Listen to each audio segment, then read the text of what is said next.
नमस्कार, मैं आरती यादव स्वागत करती हूँ आप सभी का इस लाइव क्लास में। आशा करती हूँ कि आप सभी लोग स्वस्थ एंड मस्त होंगे। और आज आप सभी के लिए लेके आए मैं केमिस्ट्री के कुछ मोस्ट इम्पोर्टेंट क्वेश्चंस जो आपको एग्जाम में देखने को मिल सकते हैं। आज की वीडियो को पूरा ज़रूर देखना। साथ ही साथ यहाँ पर ये क्वेश्चन जो आपके लिए लेके आए ये UP BSc nursing C NET के लिए, UP paramedical, UP GNM, ANM, CP NET, RUHS BSc nursing, Bihar paramedical, Bihar BSc nursing, Jharkhand, सभी के लिए इम्पोर्टेंट क्वेश्चन हैं। बहुत सारे क्वेश्चन ऐसे हैं जो आपके प्रीवियस ईयर पूछे जा चुके हैं। तो क्लास को सभी स्टूडेंट्स पूरा जरूर देखें और कॉपी पेन लेके बैठें। जितना भी आपको समझाया जाए वो सभी कॉपी पर नोट डाउन करते चलें। तो चलिए स्टार्ट करते क्लास को स्टार्ट करने से पहले आप सभी से वही छोटी सी रिक्वेस्ट रहेगी कि क्लास को अपने दोस्तों के साथ प्लीज़ एक बार शेयर कर देना। और अभी तक आपने क्लास को लाइक नहीं किया तो कर दीजिएगा। कुछ लाइनें आपके लिए रोज़ की तरह।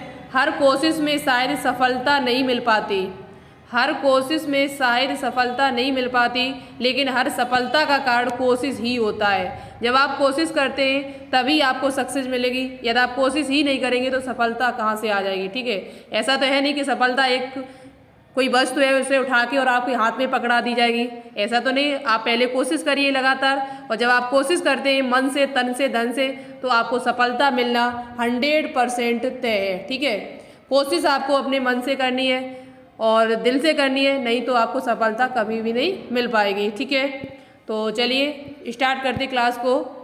पहला क्वेश्चन आपकी स्क्रीन पर आ चुका है मेरे प्यारे स्टूडेंट्स, आप इसका आंसर देने की कोशिश करिएगा। क्वेश्चन है आपका कि गुणों के आधार पर तत्वों को कितनी श्रेणियों में विभाजित किया गया है। गुणों के आधार पर देखा जाए, यानी कि प्रॉपर्टीज़ के आधार पर देखा जाए, तो मेटल को कितने भागों में डिवाइड किया जा सकता है, कितने भागों में विभाजित किया जा सकता है। तो आपको पता है तत्व जो होते हैं वो 3 प्रकार के देखने को मिले मुझे। आवर्त सारणी में 3 प्रकार के तत्व हैं। वो 3 प्रकार के कौन कौन से? तो आपका धातु, जिसे मेटल कहा जाता है। क्या कहा जाता है? मेटल। दूसरा आपका अधातु, जिसको क्या कहा जाता है? Non metal. और तीसरा आपका है उपधातु। तीसरा आपका क्या है? उपधातु। इस प्रकार से 3 श्रेणियों में तत्वों को विभाजित किया गया है। तो यहाँ राइट आंसर जो आपका बनेगा वो ऑप्शन सी राइट हो जाएगा, 3। 3 श्रेणियों में तत्वों को गुणों के आधार पर विभाजित किया जा सकता है। ठीक है, क्वेश्चन सेकंड आपका आ चुका है, आंसर देने की कोशिश करें।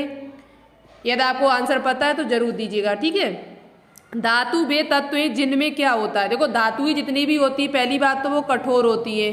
कैसी होती? कठोर होती है। जबकि अधातु जो होती है वो कठोर नहीं होती है। और धातुएं जो होती है वो हमेशा याद रखिए वो धनायन बनाने की प्रवृत्ति रखती है। किस बनाने की? धनायन बनाने की। तो पहला ही ऑप्शन हमारा सही हो जाएगा। फिर तो धनायन बनाने की प्रवृत्ति होती है, बिल्कुल बात सही है। ऋणायन बनाने की प्रवृत्ति जो होती है वो धातु की नहीं है, अधातु की होती है। अधातु जो है वो ऋणायन बनाने की प्रवृत्ति रखते हैं। जबकि विद्युत तथा ऊष्मा के कुचालक होने का गुण होता है, नहीं। धातुएं जो होती हैं वो विद्युत और ऊष्मा की कुचालक नहीं होती है, सुचालक होती हैं। आपकी क्या होती है? सुचालक। धातुएं जितनी भी होती हैं वो सभी ऊष्मा की क्या होती है? कुचालक होती है आपका। तो यहाँ राइट आंसर तो आपका सी तो नहीं होगा, ऑप्शन क्या हो जाएगा? ए ऑप्शन राइट हो जाएगा आपका। ओके, नेक्स्ट क्वेश्चन देखिए। क्वेश्चन तीसरा आपका काफ़ी इंपॉर्टेंट क्वेश्चन है कि वह धातु जो सामान्य ताप पर द्रव अवस्था में पाई जाती है। देखो अधिकांश धातुएं जो होती हैं वो कठोर अवस्था में है। अधिकांश धातुएं जो है वो कठोर अवस्था में, बट कुछ ऐसी भी धातुएं जो द्रव अवस्था में पाई जाती है। वो एकमात्र आपकी एक धातु है जिसका नाम क्या है? मरकरी है, जल है, ब्रोमीन है या लोहा है। तो लोहा तो आपको कठोर होता है, ये तो नहीं होगा। ब्रोमीन आपकी गैस है, ये अधातु है। जल आपका यौगिक है। तो बचा क्या? मरकरी।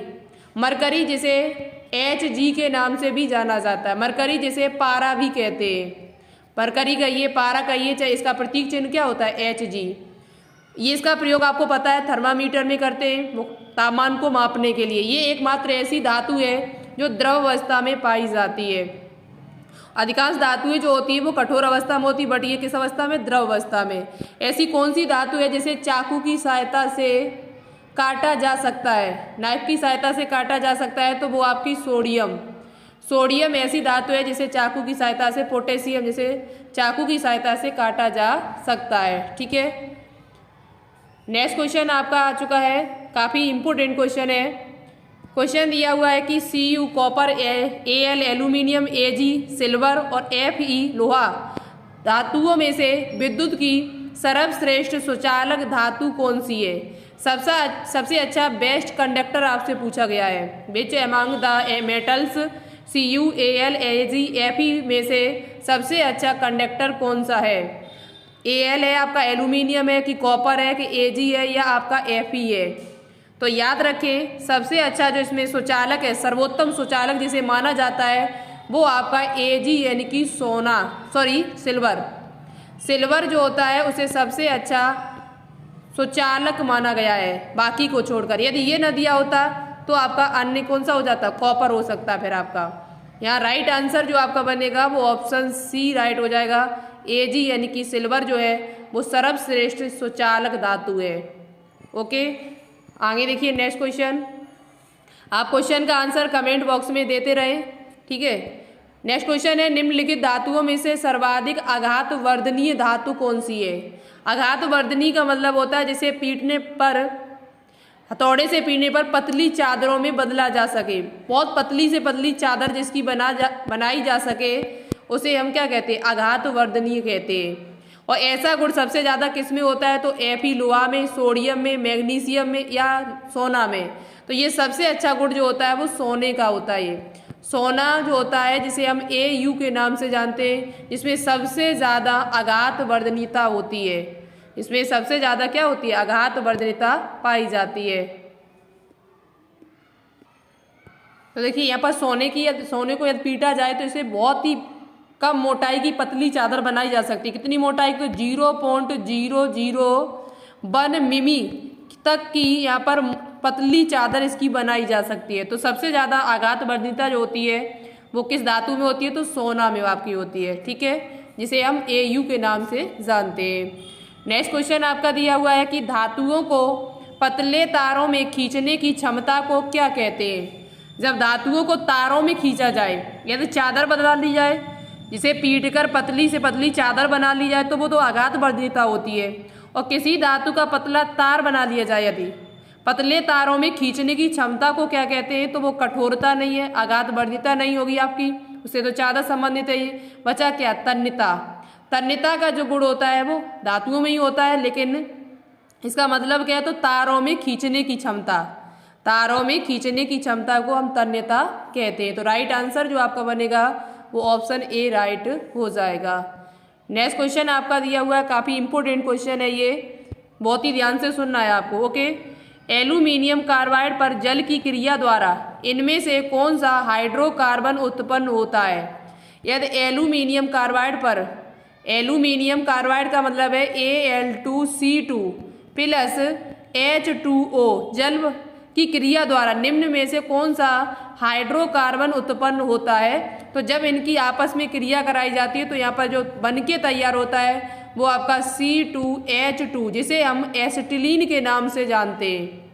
और यहाँ पर एल्यूमिनियम ऑक्साइड बाहर निकल जाएगा आपका। यहाँ जो हाइड्रोकार्बन बन के तैयार होगा वो क्या बनेगा? हाइड्रोकार्बन का मतलब क्या है? जिसमें हाइड्रोजन भी होना चाहिए और कार्बन भी होना चाहिए।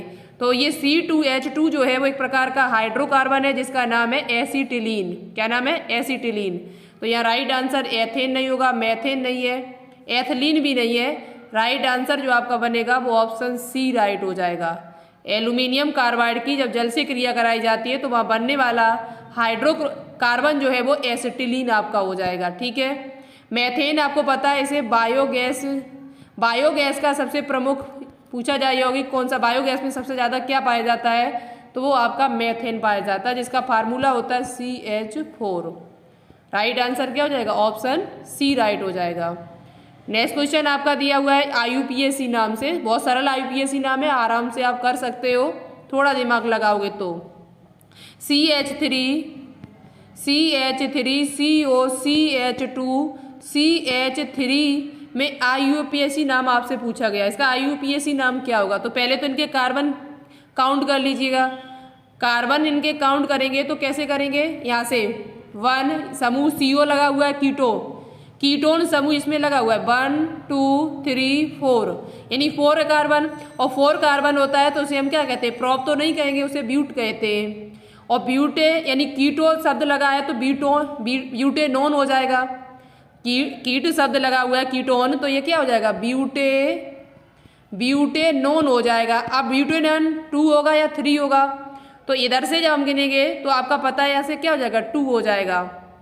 इधर से हम काउंटिंग करेंगे तो यहाँ से 1 2 कम की तरफ से तो 1 यानी कि 2 समूह यहाँ पर निकल के आएगा, तो ब्यूटेनोन 2 इसका हो जाएगा। ठीक है, ब्यूटेनोन 2 जो होगा वो इसका IUPAC नाम हो जाएगा। तो राइट आंसर जो आपका बनेगा वो ऑप्शन बी राइट हो जाएगा।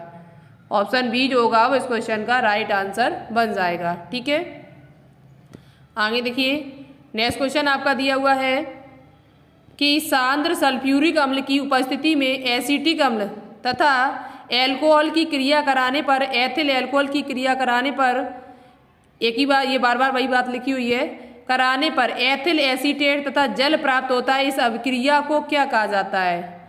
सांद्र सल्फ्यूरिक अम्ल, अम्ल और एल्कोहल, अम्ल की जब एल्कोहल के साथ क्रिया कराई जा रही है तो यहाँ पर बनने वाला जो आपका पदार्थ होगा वो एस्टर बनेगा। क्या बनेगा? एस्टर बनेगा, साथ ही साथ जल बाहर निकल जाएगा। जब अम्ल और एल्कोहल, एसिटिक अम्ल और एल्कोहल की क्रिया कराई जाती है तो हमेशा याद रखें वहाँ पर एस्टर बन के तैयार होता है। तो इस क्रिया को हम क्या कहेंगे? एथिल एसीटेट बनेगा तथा जल प्राप्त होता है तो इस क्रिया को एस्ट्रीकरण कहा जाएगा, एस्ट्रीफिकेशन कहा जाएगा। ठीक है, क्योंकि यहाँ पर एस्टर बन के तैयार हो रहा है। तो राइट आंसर क्या बनेगा? ऑप्शन बी जो होगा वो इस क्वेश्चन का राइट आंसर आपका हो जाएगा। अम्ल और एल्कोहल की जब क्रिया कराई जाएगी तो वहाँ पर एस्टर बन के तैयार होगा। एस्टर जब बन के तैयार होगा तो इस क्रिया को एस्ट्रीकरण कहा जाता है। नेक्स्ट क्वेश्चन आपका दिया है कि अमलगम क्या है। ये क्वेश्चन हमने पीछे क्लास में भी आप सभी को कराया बहुत ही डिटेल से। अमलगम किसे कहते हैं? उपधातु है ये क्या? किसी धातु का Hg के साथ मिश्रण है।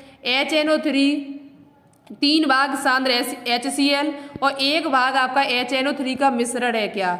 ये तो आपको पहले से पता है कि जब यहाँ पर 3 भाग HCl हो और 1 भाग आपका HNO3 हो तो इसे हम क्या कहते हैं? इस मिश्रण को हम एक्वा रेजिया कहते हैं, या जिसे हम अमल राज के नाम से जाना जाता है, जिसमें सोने को प्लेटिनम को रखा जाता है गलाने के लिए। तो ये तो आपका नहीं होगा, उपधातु भी नहीं है ये क्या है? किसी धातु का Hg के साथ जो मिश्रण होता है, किसी धातु का Hg के साथ जो मिश्रण होता है उसे ही हम क्या कहते हैं? अमलगम कहते हैं। तो राइट आंसर जो आपका बनेगा वो ऑप्शन बी राइट हो जाएगा। आगे देखिए, और एक्वारेजिया पूछा जाए तो एक्वारेजिया में जो अनुपात होता है नाइट्रिक अम्ल और HCl का, हाइड्रोक्लोरिक अम्ल और प्लस HNO3 का यदि अनुपात पूछा जाए तो 3:1 होगा आपका। ठीक है, और HNO3 और HCl का पूछा जाए तो 1:3 हो जाएगा। बहते हुए रक्त को रोकने के लिए उपयोगी यौगिक है। The compound useful in stopping bleeding को रोकने के लिए सबसे अच्छा यौगिक कौन सा माना जाता है? तो नौसादर, जिसका फार्मूला है अमोनियम क्लोराइड जिसे कहते हैं NH4Cl। दाबन सोडा जिसे कपड़ा धोने वाला सोडा कहते हैं Na2CO3 इंटू 10H2O। 10H2 ये दाबन सोडा कपड़ा धोने वाला सोडा होता है आपका, इससे भी नहीं रोका जा सकता, इससे भी नहीं। खाने वाला सोडा जिसे सोडियम बाइकार्बोनेट कहते हैं, जिसका फार्मूला होता है NaHCO3, ये भी नहीं होगा आपका। फिटकरी के द्वारा हम बहते हुए रक्त को रोक सकते हैं। फिटकरी का फार्मूला क्या होता है? तो आप सभी को पता है K2SO4 इंटू AlSO4 का होल थ्राइस इंटू 24H2O। 24 अणु होते हैं इसमें जल के। इसके पास में ये हमेशा याद रखिए जो फिटकरी होता है वो द्विक लवण होता है।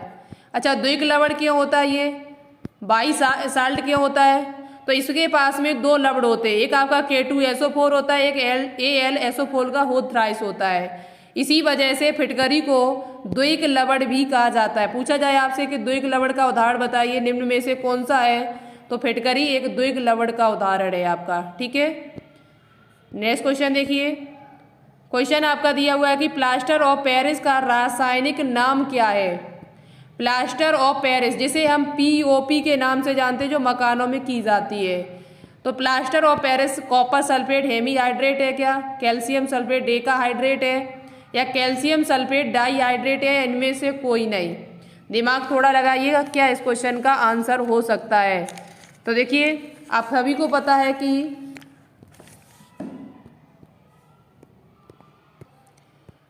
यहाँ पर जो आपका राइट आंसर देखो, कॉपर सल्फेट, कॉपर तो होता नहीं इसके पास में। कैल्शियम सल्फेट डेकाहाइड्रेट है क्या, सल्फेट डेकाहाइड्रेट नहीं होता, इसमें हेमीहाइड्रेट होता है। जो प्लास्टर ऑफ पेरिस होता है वो हेमीहाइड्रेट होता है। उसका फार्मूला आपको पता है CaSO4 × 1/2H2O। कैल्शियम सल्फेट तो होता है, लेकिन इसके पास में ये 1/2 जो होता है, इसे हम क्या कहेंगे, डेका नहीं कहेंगे ना डाई कहेंगे, इसे हेमीहाइड्रेट कहते हैं। तो यहाँ पर ना तो ये ऑप्शन आपका सही है, ना ही ये ऑप्शन सही है, ना ही ये ऑप्शन सही है। ऑप्शन जो आपका डी होगा वो इस क्वेश्चन का राइट आंसर आपका हो जाएगा। कैल्शियम सल्फेट हेमीहाइड्रेट, ये आपका प्लास्टर ऑफ पेरिस का रासायनिक नाम होता है। क्या होता है, कैल्शियम सल्फेट हेमीहाइड्रेट। ठीक है, फार्मूला क्या है, CaSO4 × 1/2H2O। तो ऑप्शन डी जो होगा वो इस क्वेश्चन का राइट आंसर हो जाएगा।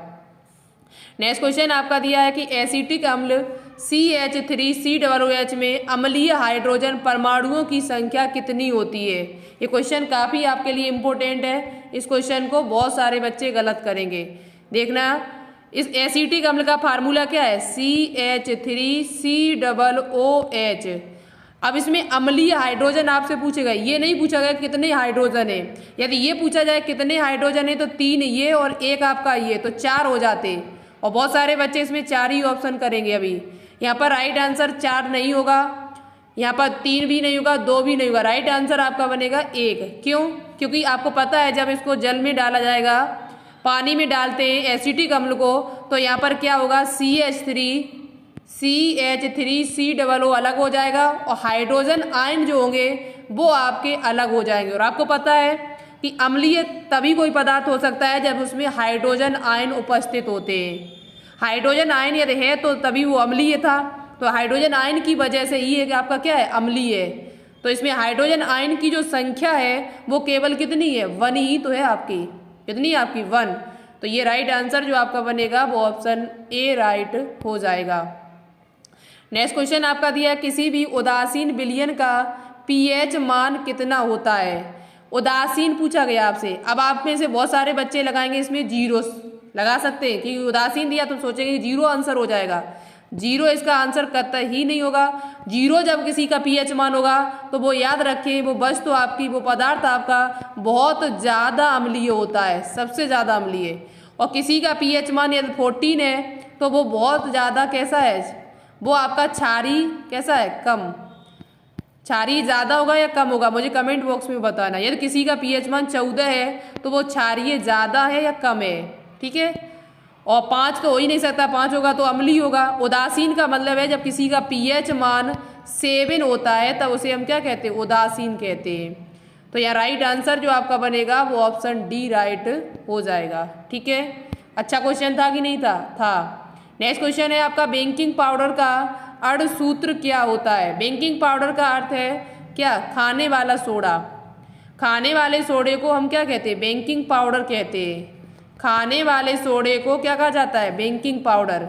NaNO2 NO3 ये तो नहीं है, CaOCl2 ये आपका ब्लीचिंग पाउडर का सूत्र है।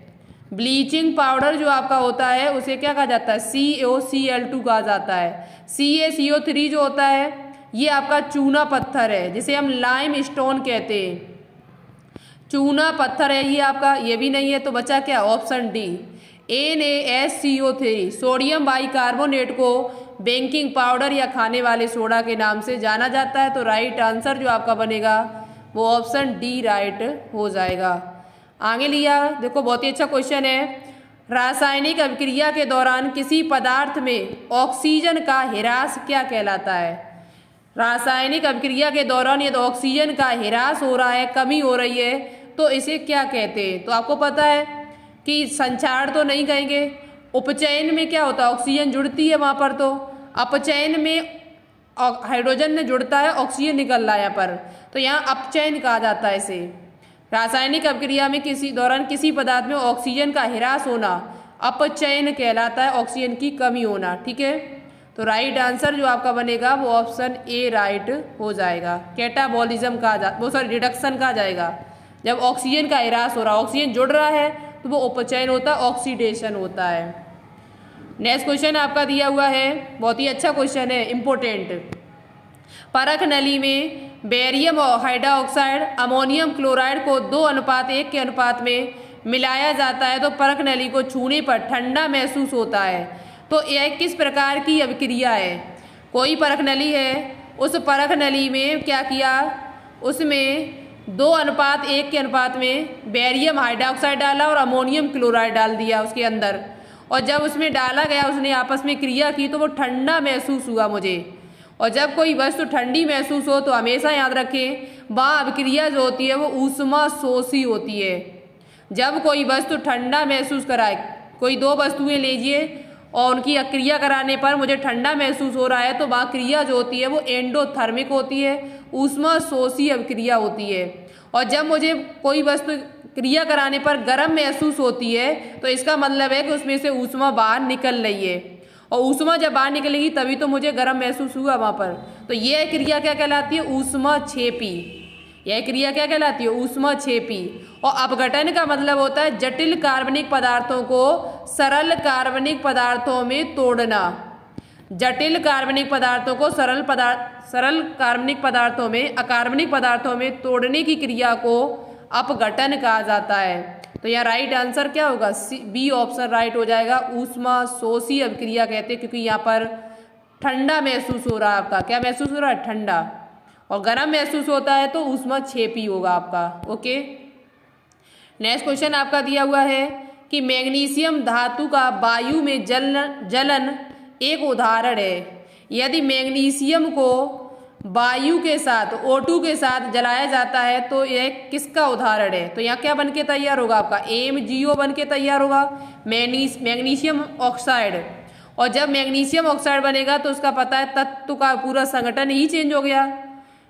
जो मैग्नीशियम का जो रासायनिक संगठन है वही आपका क्या हो गया? बदल गया। और जब किसी का रासायनिक संगठन बदल रहा है तो समझ लेना वो क्या है आपका? रासायनिक परिवर्तन है आपका।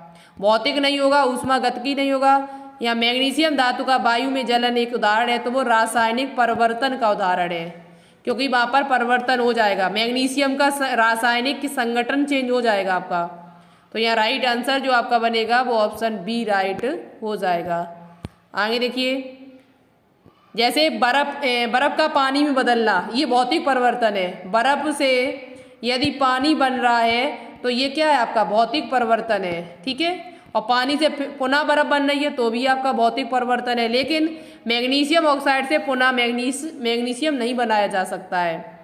अमोनिया और हाइड्रोजन क्लोराइड HCl संपर्क में आने पर क्रिया करके बनाते हैं। अमोनिया और हाइड्रोजन क्लोराइड HCl के संपर्क में आने पर क्या बनाते हैं? तो याद रखें, अमोनिया और हाइड्रोजन क्लोराइड, ये गलत कर दिया। अच्छा, क्या था? अमोनिया और हाइड्रोजन क्लोराइड, सॉरी, ठीक है। अमोनिया क्या है? NH3 और आपका हाइड्रोजन क्लोराइड क्या है? HCl। जब ये आपस में क्रिया करते हैं तो यहाँ क्या बन के तैयार होगा? अमोनियम क्लोराइड बन के तैयार होगा आपका। अमोनियम NH4Cl बन के तैयार होगा। तो यहाँ राइट आंसर क्या होगा? Ammonium chloride. सल्फाइड कहाँ से आ गया भाई? सल्फाइड तो हो ही नहीं सकता, अमोनियम ऑक्साइड भी नहीं हो सकता है। ठीक है, क्योंकि यहाँ ऑक्साइड तो था भी नहीं मेरे पास। तो यहाँ राइट आंसर जो आपका बनेगा वो ऑप्शन ए राइट हो जाएगा।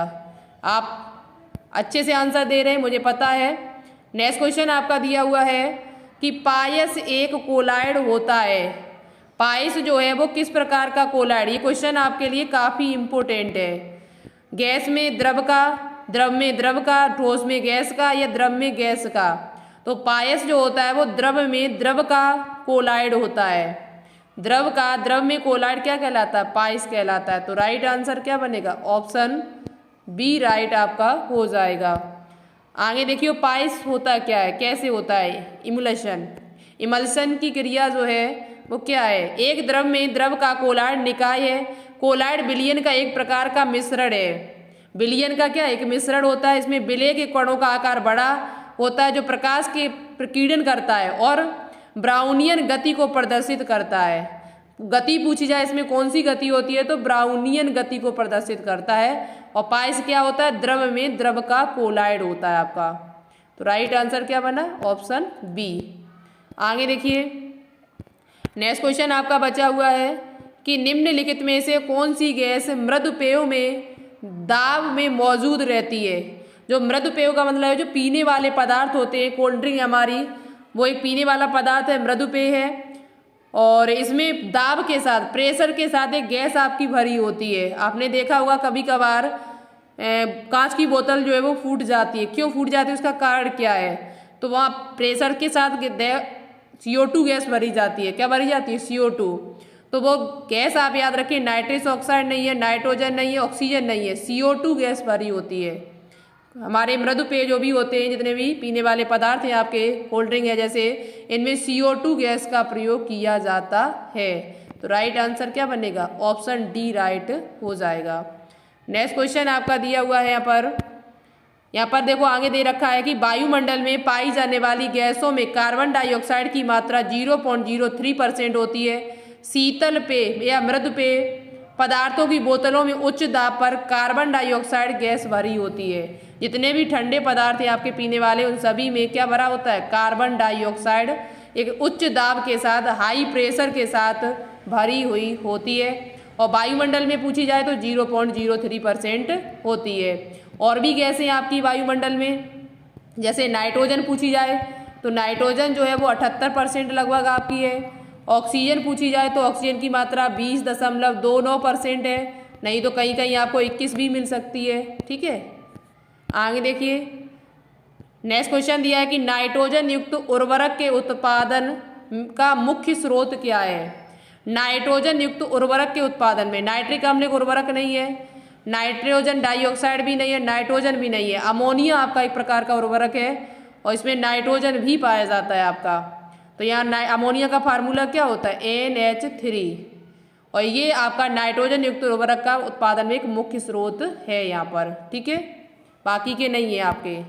यहाँ लिखा हुआ है कि नाइट्रोजन युक्त उर्वरक के उत्पादन के लिए नाइट्रेट तथा नाइट्राइट आवश्यक होते हैं, जो कि अमोनिया के ऑक्सीकरण द्वारा प्राप्त होते हैं। अमोनिया को हेवर विधि द्वारा नाइट्रोजन बनाया जाता है। यहाँ पर अमोनिया जो होती है वो नाइट्रेट और नाइट्राइट के रूप में उपस्थित होती है। ठीक है, और यहाँ पर अमोनिया के ऑक्सीकरण द्वारा प्राप्त करते हैं। ये अमोनिया को हेवर विधि के द्वारा नाइट्रोजन से बनाया जाता है। पूछा जाए आपसे कि अमोनिया को कैसे बनाया जाता है, तो किस विधि के द्वारा, किस मेथड के द्वारा, तो हेवर विधि के द्वारा नाइट्रोजन से बनाया जाता है।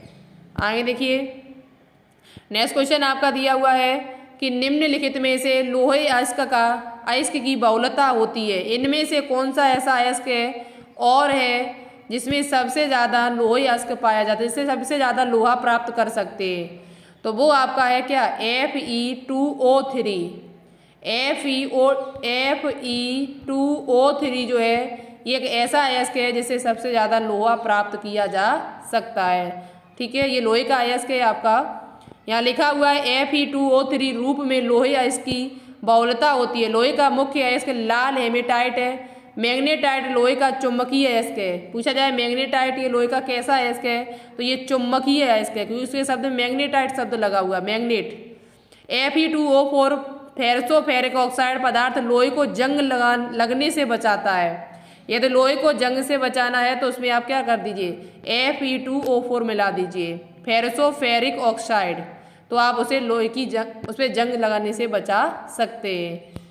आगे देखिए आगे क्वेश्चन दिया हुआ है आपका, उत्कृष्ट धातु को घोलने के लिए निम्नलिखित में से एक का प्रयोग किया जाता है। उत्कृष्ट धातुएं कौन सी है आपकी, जैसे आपका Au है आपका, जैसे आपका प्लेटिनम है, इनको घोलने के लिए किसका प्रयोग किया जाता है, नाइट्रिक एसिड का नहीं, हाइड्रोक्लोरिक नहीं है, सल्फ्यूरिक नहीं है, एक्वा रेजिया का प्रयोग किया जाता है। एक्वा रेजिया क्या होता है, अम्लराज, इसमें 3 भाग HCl का होता है और 1 भाग HNO3 का होता है। जब 3 भाग HCl और 1 भाग HNO3 का मिलाया जाता है तो उस मिश्रण को एक्वा रेजिया या अम्लराज कहा जाता है। इसी में सोना और प्लेटिनम को गलाया जाता है। ठीक है, यहाँ लिखा हुआ है कि सांद्र नाइट्रिक अम्ल, सांद्र ही आपको लेना है, तनु नहीं लेना है। सांद्र नाइट्रिक अम्ल और सांद्र हाइड्रोक्लोरिक अम्ल के मिश्रण को अम्ल राज एक्वारेजिया कहते हैं। उत्कृष्ट धातु वे धातु होती हैं जो जल, ऑक्सीजन इत्यादि से क्रिया नहीं करती है,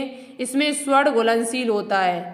उत्कृष्ट धातुएं जितनी भी होती है ये ऐसी धातुएं जो जल से और ऑक्सीजन से क्रिया नहीं करती हैं, इसे स्वर्ण में ही घुलनशील, ये सोना जो है वो इसमें घुलनशील होता है, गला सकते हैं इसमें। ठीक है, नेक्स्ट क्वेश्चन आपका दिया है कि लोहे को जंग लगता है। लोहे को जंग किसकी वजह से लगता है? संक्षारण के कारण, ऑक्सीकरण के कारण या कार्बोनेटीकरण के कारण।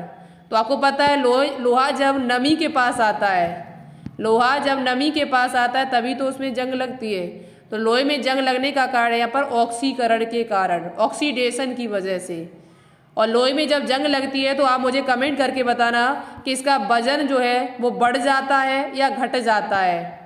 इसका वजन जो है वो बढ़ जाता है या घट जाता है, ये मुझे कमेंट बॉक्स में कमेंट करके बताना। देखिए कौन इस क्वेश्चन का आंसर बिल्कुल सही देता है। यहाँ लिखा हुआ है, अच्छा आंसर ही अब पहले से पता चल गया। यहाँ लिखा है लोहे को जंग ऑक्सीकरण के कारण लग जाता है, यह एक रासायनिक परिवर्तन का उदाहरण है। पूछा जाए कि लोहे पे जंग लगना किस प्रकार का परिवर्तन है, तो ये केमिकल परिवर्तन है, केमिकल चेंजिंग है आपकी। रासायनिक परिवर्तन का उदाहरण है। लोहे को जस्तीकृत करके जंग लगने से बचाया जा सकता है। लोहे पर जिंक की परत को चढ़ाकर, गैल्वेनीकरण जिसे कहा जाता है, जस्तीकृत करके जंग से बचाया जा सकता है। जंग लगने पर लोहे का भार बढ़ जाता है। अभी हमने आपसे पूछा था यही क्वेश्चन, तो आप बता सकते हो अब कमेंट करके कि जंग लगने पर लोहे का जो भार होता है, जो वेट होता है, वो कैसा हो जाता है? बढ़ जाता है। ठीक है, घटता नहीं है, बढ़ जाता है, क्योंकि वहाँ पर ऑक्सीजन है उसके पास में। नेक्स्ट क्वेश्चन आपका दिया है कि निम्नलिखित में से ऊर्जा का अनमीनीकरणीय स्रोत कौन सा है? ऐसा अनमीनीकरण का स्रोत का मतलब होता है जिसे दोबारा नहीं बनाया जा सकता है। जो एक बार मेरी प्रकृति में आ गया और वो खत्म यदि हो जाए तो उसे हम दोबारा उत्पन्न नहीं कर सकते। जैसे कि जल यदि हमारी पृथ्वी पर खत्म हो जाएगा तो हम उसे दोबारा नहीं बना सकते। इसी प्रकार से आपका पवन नहीं होगा, हवा नहीं है यहाँ पर, और बायोगैस भी नहीं, सौर नहीं है, कोयला आपका हो जाएगा।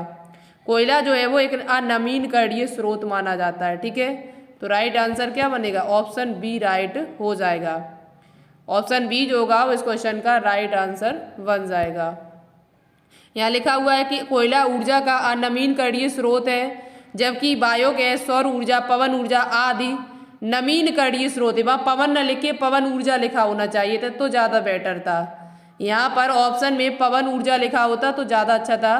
कोयले को खनिज कोयला भी कहा जाता है। इसमें 60 से 90% मुक्त कार्बन तथा उसके यौगिक के अतिरिक्त नाइट्रोजन, गंधक, लोहा आदि भी उपस्थित होते हैं। कोयला में सबसे ज़्यादा क्या होता है? तो कार्बन पाया जाता है। कार्बन जो है वो काफ़ी अच्छी मात्रा में होता है। कोयला जो है वो 4 प्रकार का होता है। कौन कौन सा कोयला? तो पीट कोयला, बिटुमिनस कोयला, लिग्नाइट कोयला, और एक आपका होता है एंथ्रेसाइट कोयला। एंथ्रेसाइट कोयला जो होता है वो सबसे अच्छा कोयला माना जाता है, जिसमें 90 से 95% लगभग कार्बन उपस्थित होता है। जिसमें जितना ज़्यादा कार्बन होगा वही सबसे अच्छा कोयला होगा। और सबसे घटिया कोयला कौन सा है आपका? तो सबसे घटिया कोयला आपका होता है पीट कोयला। पीट कोयला में जो कार्बन की मात्रा होती है वो लगभग 50 से 60% के करीबन होती है। ठीक है, तो कोयला कितने प्रकार के? 4 प्रकार के। कौन कौन से? पीट कोयला, बिटुमिनस कोयला। पीट कोयला के बाद अच्छा कोयला कौन सा है इससे बढ़कर? तो बिटुमिनस। बिटुमिनस से अच्छा कौन सा है? तो लिग्नाइट। और लिग्नाइट से अच्छा कौन सा है? तो एंथ्रेसाइट। सबसे अच्छा कौन सा आपका? एंथ्रेसाइट। ठीक है, याद रखिए, इम्पोर्टेंट है। और आज की क्लास हमारी यहीं पर कंप्लीट होती है। बहुत सारे क्वेश्चंस मैंने आपको करा दिए, इम्पोर्टेंट थे, और इसके आगे की क्लास आपको और भी बेहतरीन देखने को मिलेगी। अब जो भी क्लास होगी वो फिजिक्स की क्लास होगी। ठीक है, केमिस्ट्री की मैंने 2 क्लासें आपको करा दी, फिजिक्स की भी करा दी थी, और नर्सिंग एप्टीट्यूड अब आपको आगे देखने को मिलेगी। नर्सिंग एप्टीट्यूड और फिजिक्स। ठीक है, क्लास कैसी लगी कमेंट बॉक्स में कमेंट करके ज़रूर बताइएगा। ज़्यादा से ज़्यादा कमेंट करें तो मुझे भी अच्छा लगेगा कि आपके रिस्पॉन्स, और कोई गलती यदि की हमने, कहीं पर भी आपको लगा कि गलती की आपने, तो उसे आप बताने की कोशिश से कर सकते हैं, यानी कोशिश क्या बता सकते हो। और क्लास को अपने दोस्तों के साथ शेयर करें, चैनल को सब्सक्राइब कर लें जिससे आपको आगे की क्लास देखने को मिलती रहे, नोटिफिकेशन आपके पास पहुंचता रहे क्लासों का टाइम टू टाइम। तो thanks for watching this video. जय हिंद, जय भारत।